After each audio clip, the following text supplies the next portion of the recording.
यहाँ पे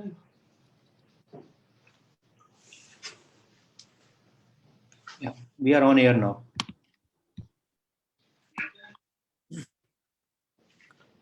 जय हिंद। मैं हूं अबीर खालिद अली और आप देख रहे हैं द अबीर खान शो। आज हमारे साथ समाजवादी पार्टी से एक ऐसा चेहरा जुड़ने जा रहा है जो कि अपने बचपन से ही समाजवादी पार्टी का नन्हा सिपाही रहा है और अब समाजवादी पार्टी के स्टार प्रचारक के रूप में कार्य कर रहा है। जी हाँ, मैं बात कर रहा हूं उत्तर प्रदेश से नोमान मुर्तजा की। नोमान जी, बहुत बहुत स्वागत है आपका। बहुत धन्यवाद। कैसे हैं? कोविड काल चल रहा है, सबसे पहले तो अपना स्वास्थ्य बताइए। मैं बिल्कुल ठीक हूं और उम्मीद करूंगा आप और आपकी टीम सभी लोग स्वस्थ होंगे। जी नोमान जी, आप बहुत ही छोटे थे तब से आप राजनीति में स्टार प्रचारक के रूप में कार्य कर रहे हैं। जगह जगह बड़ी बड़ी जनसभाओं में आप भाषण देते हैं। तो ये क्या ऐसा, तो जिस उम्र में बच्चे खिलौने के लिए लड़ते झगड़ते हैं माँ बाप से, आप बड़े बड़े मंच पर भाषण देने लगे, ये परिवर्तन कैसे? देखिए, आपने कहा स्टार प्रचारक के रूप में, ऐसा कोई एक टैग स्टार प्रचारक का मैं अपने साथ नहीं लगाता हूं, लेकिन यहाँ ये है कि जहां समाजवादी पार्टी के राष्ट्रीय अध्यक्ष, हम सबके नेता आदरणीय अखिलेश यादव जी ने जिस तरीके से मेरे जो अंदर चीजें समाज के लिए हुआ करती थी, बचपन से जो दर्द एक जनता के लिए हुआ करता था, तो उसे देखते हुए जिस तरीके से बढ़ावा उन्होंने मुझे दिया और जनता के बीच भेजने का काम किया ताकि मैं लोगों को समाजवादी विचार बता सकूं, समाजवादी सिद्धांतों से अवगत करा सकूं, तो उन चीजों को लेकर मुझे मौका मिला। और जब मैं मेरी उम्र तकरीबन 11 साल की थी, तब से लेकर और आज मैं तकरीबन मेरी उम्र 20 साल हो चुकी है और तब से मैं समाजवादी पार्टी के झंडे के तले आदरणीय अखिलेश यादव जी को अपना नेता मानकर जनता के बीच जाने का काम करता हूं। आप बहुत ही युवा हैं, उम्र भी आपकी ज्यादा नहीं है, आप भी किसान परिवार से आते हैं, कहीं ना कहीं देहात से जुड़े हैं। अभी आप दिल्ली में मौजूद हैं और हम मुंबई में बैठकर आपसे बात कर रहे हैं। दिल्ली के जो हालात हैं देश और दुनिया से छुपे नहीं हैं। हर कोई धरना प्रदर्शन कर रहा है, आपकी पार्टी खुद धरने दे रही है। दिल्ली सरकार, आम आदमी पार्टी की जो सरकार है वो धरने पर बैठी हुई है, किसान अलग धरने पर बैठे हुए हैं। तो चल क्या रहा है ये? हर जगह धरने ही धरने हो रहे हैं, लेकिन हल कोई नहीं निकाल पा रहा है, सरकार तक के पास हल नहीं है। क्या वाकई में सरकार की नीतियां इतनी गलत हो गई हैं? देखिए, देश की 80% आबादी खेती से जुड़ी है और जिस देश की 80% आबादी खेती से जुड़ी हो, वहां 3 ऐसे कानून आ जाते हैं देश के अंदर जो देश के किसानों को परेशान करने का काम करते हैं। और देश का किसान आज पढ़ा लिखा है, देश के किसानों के बच्चे आज पढ़े लिखे हैं। लोग कहते हैं कि किसानों को गुमराह किया जा रहा है। जो पढ़ा लिखा इंसान होता है, अबीर जी आप जान सकते होंगे कि उसे कोई गुमराह नहीं कर सकता। और आज देश के किसान को पता है कि उसके अधिकारों का हनन ये सरकार कर रही है, उसके हाथ से उसकी जमीन, उसकी खेती, उसका रोजगार छीनने का प्रयास किया जा रहा है। इसीलिए जो कृषि कानूनों की बात लेकर जो किसान आज धरने पर बैठा है, दिल्ली के द्वार, दिल्ली देश की राजधानी है और देश की राजधानी के द्वार पर किसान बैठा है। आज तकरीबन 20 दिन हो चुके हैं। आप समझिए कि इतनी ठंड के मौसम में आपने कोट पहना हुआ है। मैं आपसे कहना चाहूंगा कि जब आप अपने घर में बैठे हैं, स्टूडियो में बैठे हैं, हमें आपको इतनी ठंड लग रही है, तो आप पूछिए। और मैं जनता से कहना चाहूंगा कि हम लोगों को और देश की सरकार को किसानों का दर्द समझना चाहिए, जो क्योंकि हम लोग जब घर में बैठ के ठंड का एहसास कर सकते हैं, तो वो लोग आज सड़कों पर बैठे हैं। उनकी माताएं बहनें उनके साथ हैं, बच्चे उनके साथ हैं, बुजुर्ग उनके साथ हैं। और जब वो लोग 20 दिन से वहां बैठे हैं, लगातार सरकार उन लोगों से बात करने का काम कर रही है, तो सरकार की विफलता है कि वो लोग, सरकार उन लोगों को विश्वास में नहीं ले पा रही। तो ये सरकार को सोचना है। हम लोग किसानों के साथ हैं। जैसा कि आपने कहा कि हम लोग प्रदर्शन कर रहे हैं, बिल्कुल प्रदर्शन कर रहे हैं। समाजवादी पार्टी का एक एक कार्यकर्ता आज किसानों के साथ खड़ा है, क्योंकि आदरणीय राष्ट्रीय अध्यक्ष जी के आह्वान पर जिस तरीके से हम लोग सड़कों पर निकले हैं, हम लोगों ने जनता की, नौजवानों की और खास करके किसानों की लड़ाई लड़ने का काम किया है। हमें नजरबंद कर दिया जाता है, हमें गिरफ्तार कर लिया जाता है, हमें थाना ले जाया जाता है, पुलिस लाइन ले जाया जाता है। 50-50 किलोमीटर हमें लोगों को गाड़ी में बिठाकर घुमाती है पुलिस। उसके बाद ना वहां खाने की कोई व्यवस्था होती है, ठंड के मौसम में ले जाकर बिठा देते हैं। आखिर कब तक ऐसा चलेगा देश के अंदर? हम लोग किसान परिवार के लोग हैं और किसान के परिवार के होने के नाते हम लोगों की जिम्मेदारी बनती है कि हम देश के किसान के साथ खड़े हों। नोमान जी, कोरोना चल रहा है, कोरोना से भी डर नहीं लगता है आपको? अगर एक आदमी गलत कर रहा है तो आप लोग भी गलत करेंगे, आपकी पार्टी के नहीं, कार्यकर्ता भी गलत करेंगे, कोरोना चल रहा है, मैं आपकी धरने बात हो को रहे हैं। मैं आपकी बात मानता हूं, कोरोना चल रहा है, लेकिन मैं आपसे एक बात और पूछना चाहूंगा। आप भारतीय जनता पार्टी के लोगों से जाके पूछिए कि जब बिहार में चुनाव चल रहा था तो क्या कोरोना छुट्टी पर था? जब हैदराबाद में नगर निगम का चुनाव चल रहा था तो क्या कोरोना छुट्टी पर था? भारतीय जनता पार्टी के लिए कोई कोरोना नहीं है, लेकिन हम लोग विपक्ष समाजवादी भी लोग रैलियां अगर कर सड़कों रहा पर था। निकल जाते हैं तो हम अगर वहां कोरोना पे फैलाने इलेक्शन का चल काम रहे करते तो हैं। विपक्ष भी रैलियां कर रहा था, विपक्ष को भी तो नहीं रोका। तो कहीं ना कहीं इसमें पिस कौन रहा है? आम जनता। देखिए, कोरोना की महामारी हमारे बीच है और कोरोना की महामारी को हम लोग समझते हैं, सामाजिक दूरी को हम लोग बनाते हैं और हम लोग मास्क का इस्तेमाल तमाम लोग जो समाजवादी लोग हैं कहीं ना कहीं करने का काम करते हैं। कोरोना से हर आदमी को डर लगता है। कोरोना एक बीमारी हम लोगों के बीच है जो बहुत ही घातक है। मैं तमाम आपके व्यूअर्स को और तमाम जो जनता आप लोगों के इस इंटरव्यू को मेरे साथ देखेगी, मैं उनके भी उनके स्वास्थ्य जीवन की क्या कहते हैं कामना करूंगा। और मैं लगातार कोरोना काल में मैं समाजवादी पार्टी के तमाम लोग, हम लोगों ने जनता के बीच यही पैगाम देने का काम किया कि आप लोग जो लॉकडाउन जब लगा था उसका पालन करा जाए, आप लोग अपने घर में रहकर अपना अपना और परिवार का ध्यान रखें। लेकिन मैं आपसे दूसरी बात ये करना चाहूंगा कि जब देश का किसान सड़कों पर है, जो आपकी और हमारी भूख मिटाने का काम करता है, आप एक बात बताइए, जब लॉकडाउन था तो वो कौन सा ऐसा आदमी था जो हम लोग जब घर में बैठे थे उसे अपनी जान की परवाह नहीं थी, उसे धूप की परवाह नहीं थी, गर्मी की परवाह नहीं थी। आपके और हमारे लिए अनाज काटने वाला वो किसान था जो खेतों में खड़ा था। और जब वो खेतों में खड़ा था, आज वो सड़क पर खड़ा है। जब उसने अपना खेत छोड़कर सड़क का रास्ता अपनाया है तो हम लोगों की जिम्मेदारी बनती है, हमारा नैतिक अधिकार है कि हम लोग उस किसान के कंधे से कंधा मिलाकर खड़े होने का काम करेंगे। लेकिन सरकार का आरोप है कि ये जो कानून लाया गया है, जो पहले पूर्व में सरकारें रही हैं वो इसके पक्ष में थी, हमने उसी कानून को पास करके आगे लेकर के आए हैं। अब विपक्ष उसको बरगला रहा है किसान को। सरकार का आरोप ये भी है कि उसमें खालिस्तान की मांग की जाती है, पाकिस्तान जिंदाबाद के नारे लगाए जाते हैं। इस तरह के लोग सपोर्ट कर रहे हैं किसानों को। अगर आप सोशल मीडिया चलाते होंगे अबीर जी, तो मैं आपसे कहना चाहूंगा, हमारा उत्तर प्रदेश का बॉर्डर है गाजीपुर बॉर्डर। कल की और परसों की आपने वो वीडियो देखी होगी, वहां की एक वीडियो वायरल हुई, किस तरीके से भाजपा के एजेंट, भारतीय जनता पार्टी के फंडिड लोग वहां किसानों के धरने में पहुंचे। उन लोगों ने वहां देश विरोधी नारे लगाने का काम किया और किस तरीके से किसानों ने उन लोगों के साथ हाथापाई कर उन किसानों ने अपने धरने से उन लोगों को बाहर किया। वो वीडियो सबके सामने है, कहोगे तो मैं आपको भेज भी दूंगा। लेकिन देखा मैं है हमने, आपसे बहुत बात वायरल करना हुआ ये वो। चाहता हूं, मैं इस बात पर आपको आऊंगा। आप एक बात बताइए, अगर किसान पंजाब से उठकर अगर दिल्ली के बॉर्डर पर आ जाता है, अपनी मांग को उठाता है, तो वो खालिस्तानी खिलाया जाएगा? हम लोग अगर जनता की आवाज उठाएंगे तो हमें देश विरोधी कहा जाएगा? ये देश किसी एक का नहीं है, ये देश हर एक इंसान का है, हर एक उस पीढ़ी का है जिसका खून बहा है इस देश को आजादी दिलाने।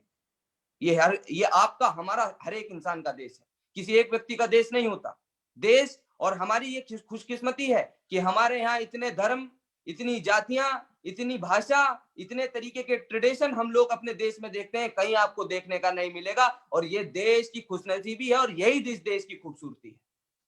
यही तो उत्तर प्रदेश के मुख्यमंत्री श्री योगी आदित्यनाथ जी कहते हैं कि 22 करोड़ जनता का सबका साथ और सबका विकास होगा, लेकिन जो अराजक तत्व हैं उनके साथ सख्ती बरती जाएगी।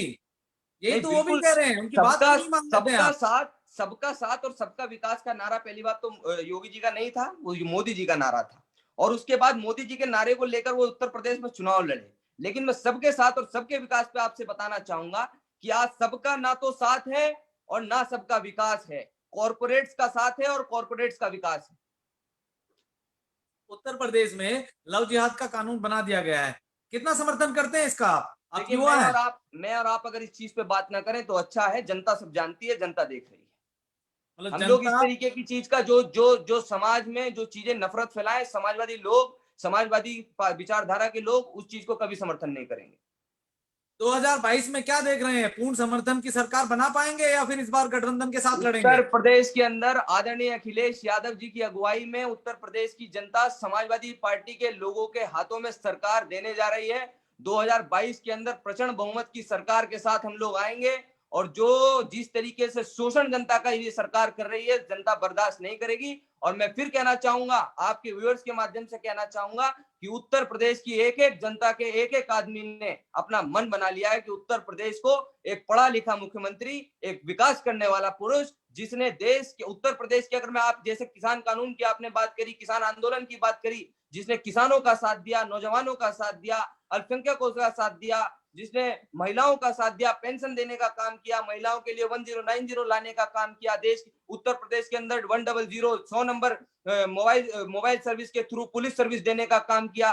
तमाम चीजें जो उत्तर प्रदेश के अंदर आदरणीय अखिलेश यादव जी ने दी थी, आज उत्तर प्रदेश की जनता उस चीज को याद करती है और आने वाले समय में उत्तर प्रदेश के अंदर समाजवादी पार्टी की सरकार होगी, आदरणीय अखिलेश यादव जी मुख्यमंत्री बनने जा रहे हैं।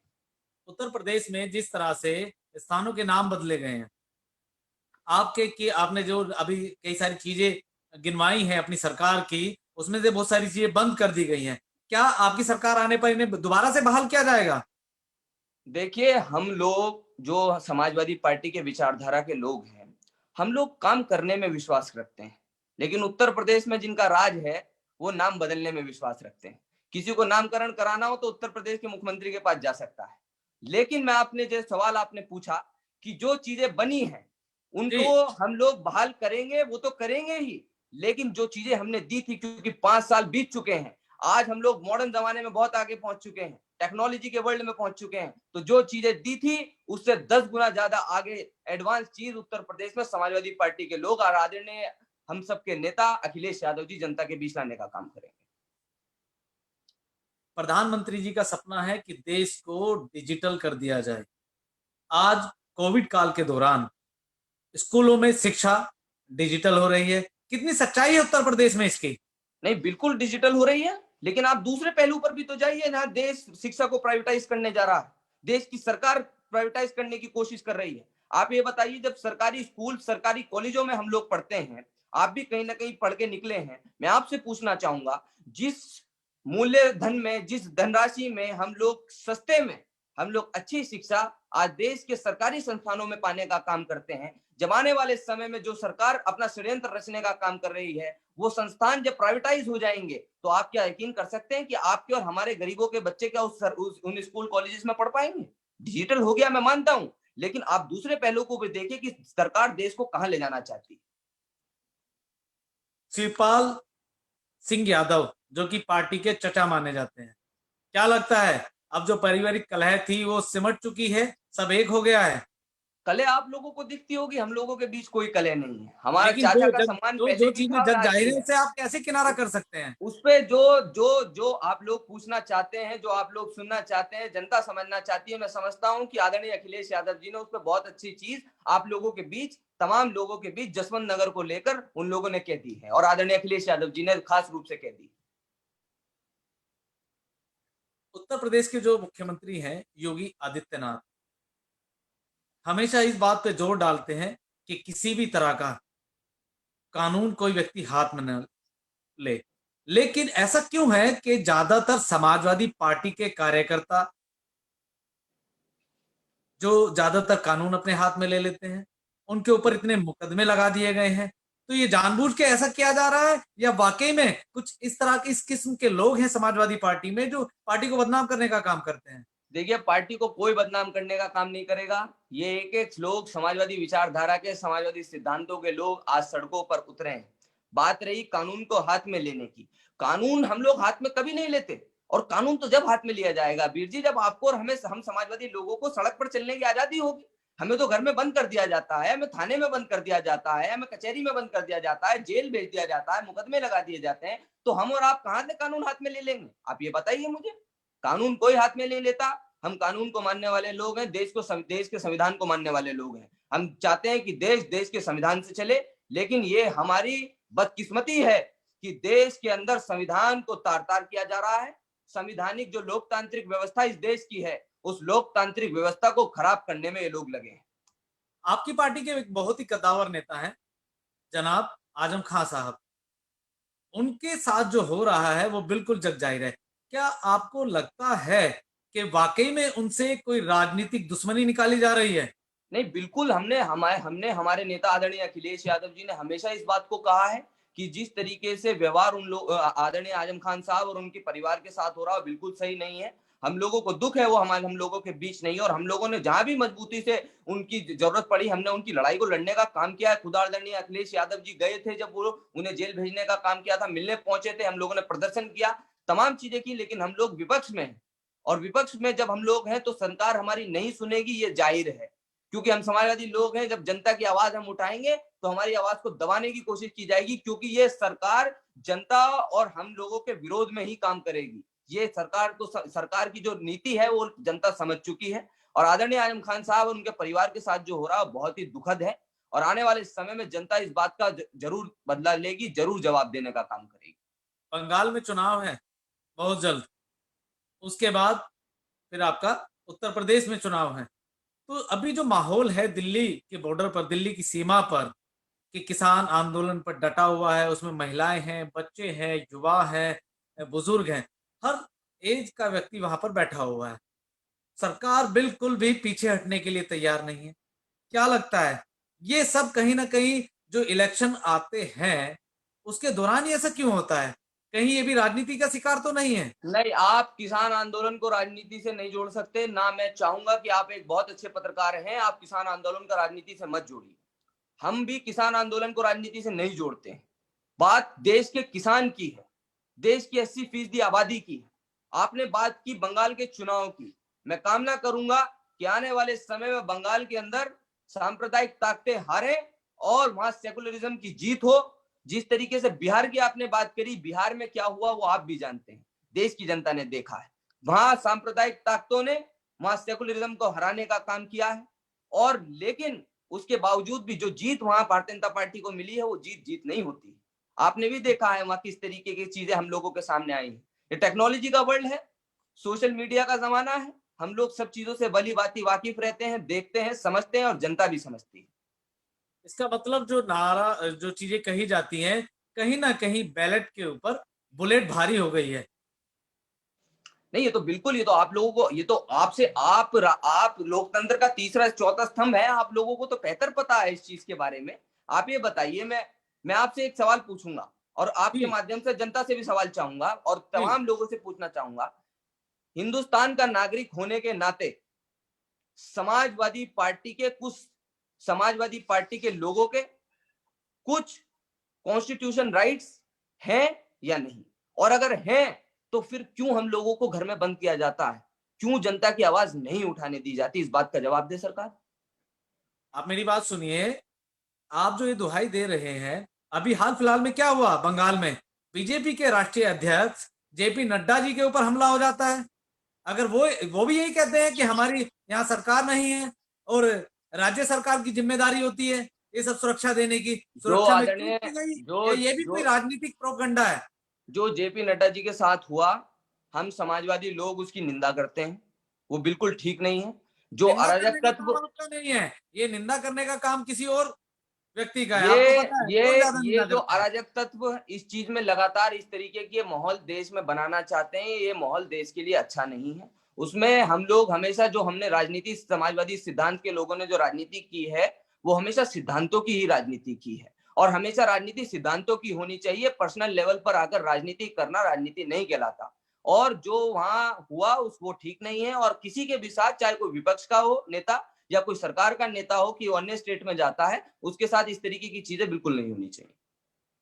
बीजेपी ने जो मुद्दे खत्म किए हैं, जो काफी पिछले कितने वर्षों से लंबे चले आ रहे थे, जैसे कि आपका धारा 370 की बात करें, या आप राम मंदिर की बात कर लीजिए, कहीं ना कहीं इन सब मुद्दों पे बहुत ज्यादा राजनीति होती थी। तो ये तो अच्छी बात है ना कि मुद्दे ही खत्म हो जाएंगे, तो अब राजनीति होगी अगर, तो कम से कम शिक्षा पे होगी, स्वास्थ्य पे होगी, इस तरह के मुद्दों पे तो राजनीति होगी, तो अच्छी बात है ना। हम भी तो शिक्षा और स्वास्थ्य और रोजगार पे बात करना चाहते हैं। सरकार बात क्यों नहीं करती, आप बताइए। मैं नौजवान हूं, आप ये बताइए, आज देश के अंदर नौजवान बेरोजगार है। कोरोना काल के बाद जब लॉकडाउन हुआ, देश के अंदर बिजनेस खत्म हो गया। तीसरे नंबर की बात अगर मैं आपसे बात करूं, जब कोरोना का काल चल रहा था, लॉकडाउन चल रहा था, देश की अर्थव्यवस्था चिरमिराई हुई थी। देश के किसान ने देश की रीढ़ की हड्डी बनकर और देश की अर्थव्यवस्था को संभालने का काम किया। आज देश का किसान सरकार के खिलाफ सड़कों पर बैठा है। तो ये तो आपको और हमें फैसला करना है कि जनता किस तरफ जा रही है। या जनता देश की तरफ जा रही है या जनता सरकार की तरफ जा रही है। देश एक है, देश का किसान एक है, देश का नौजवान एक है, देश का मजदूर एक है। मजदूर भाई, जिस तरीके से आपने देखा लॉकडाउन में चले, हम समाजवादी लोगों ने लॉकडाउन का पालन करते हुए हम लोगों ने जो सेवा उन लोगों की हो सकती थी, उत्तर प्रदेश के प्रत्येक जिले में समाजवादी पार्टी के हर एक कार्यकर्ता ने उन लोगों की वो सेवा करने का काम किया। लेकिन जब सरकार का रवैया उनके प्रति था, वो भी देश ने देखा है। इसलिए बात अगर देश के मजदूर तबके की, किसान तबके की, नौजवान तबके की होगी तो हम भी बात करने के लिए तैयार हैं। लेकिन सरकार दूसरी तरफ ले जाना चाहती है, लेकिन देश अब दूसरी तरफ जाने वाला नहीं।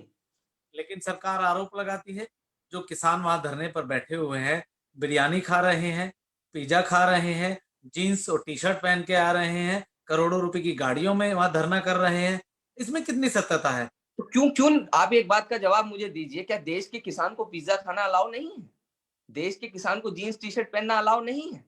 देश के किसान को बिरयानी खाना अलाउ नहीं है? बिरयानी अगर कोई कहीं खाने चला जाता है तो उस पर कोई कुछ नहीं कहता, लेकिन देश का किसान अगर बिरयानी खा रहा है तो उसकी बात जरूर की जाती है। ये बात गलत है। देश का किसान पढ़ा लिखा किसान है। ऐसा भी तो हो सकता है कि अगर दूसरे देश में बिरयानी खाने गए तो आपसी संबंध मजबूत करने के लिए गए हों। बिल्कुल, हम तो चाहते हैं संबंध मजबूत हो, हम तो चाहते हैं संबंध मजबूत हो। हम चाहते हैं कि जिस तरीके से बॉर्डर्स पर आप जब उधर उधर की आप बात करते हैं तो इधर की भी आपको बात करनी पड़ेगी। जो जमीन आपकी खींच रहा है, जो जमीन पर कब्जा कर रहा है, उसके लिए भी तो कोई तैयारी आपको करनी पड़ेगी ना, जिससे आपका इंटरनेशनल मार्केट में आपका ट्रेड पे कंपटीशन है, हर चीज में कंपटीशन है। जो आपके देश में सेंध लगाना चाहता है उससे भी मजबूती से सामना करना पड़ेगा। और समाजवादी लोग, जहां देश विरोधी कोई बात होगी, समाजवादी लोग सरकार के साथ खड़े दिखाई दिए हैं। हमने हमेशा देश का साथ देने का काम किया और आने वाले समय में भी हम लोग देश का साथ देने का काम करेंगे। एक बड़ा ही गंभीर सवाल है जो कि हमेशा ही आपकी पार्टी पर कहीं ना कहीं आरोप लगते रहे हैं कि समाजवादी पार्टी बैकडोर से बीजेपी को सपोर्ट करती है। आपकी पार्टी के जो सर्वे सर्वा रहे हैं माननीय मुलायम सिंह यादव जी, उन्होंने संसद में खड़े होकर कहा कि मैं दोबारा से आपको प्रधानमंत्री देखना चाहता हूं मोदी जी। तो ये क्या है? आप एक तरफ जनता के बीच में कुछ और बोलते हैं और दूसरी तरफ देश की सबसे बड़ी अदालत में, एक तरह संसद भवन में ये कहा जाता है कि भाई मैं आपको प्रधानमंत्री दोबारा से देखना चाहता हूं। तो ये क्या है? देखिए, समाजवादी पार्टी का और समाजवादी पार्टी के लोगों का इतिहास रहा है कि चाहे कोई भी परिस्थिति रही हो, हमने उत्तर प्रदेश के अंदर या देश के अंदर कभी भी सांप्रदायिक ताकतों से समझौता नहीं किया है। और जब समझौता नहीं किया है तो मैं कहना चाहूंगा कि ये समाजवादी पार्टी विचारधारा, समाजवाद की विचारधारा, ये देश को एक साथ लेकर चलने वाली विचारधारा है।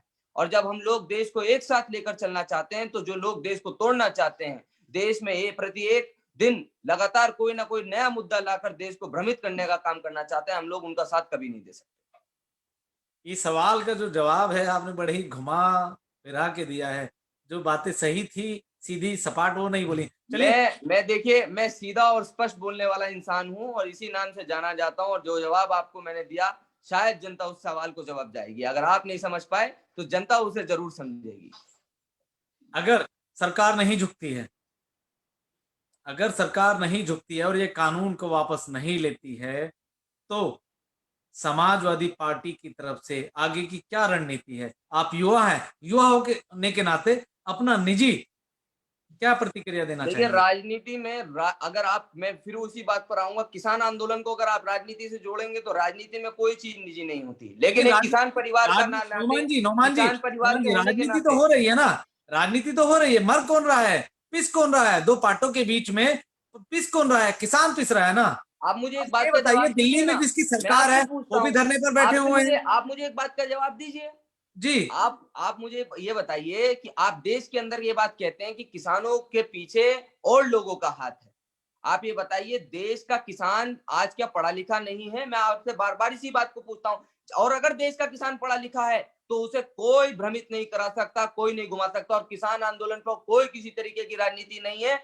जिस तरीके से किसान उस आंदोलन को लेकर सरकार की मीटिंग में बैठे थे और उनके हाथ में तख्ती थी, यस और नो, हम लोग किसान के साथ खड़े हैं और हम भी उस यस नो के साथ खड़े हैं।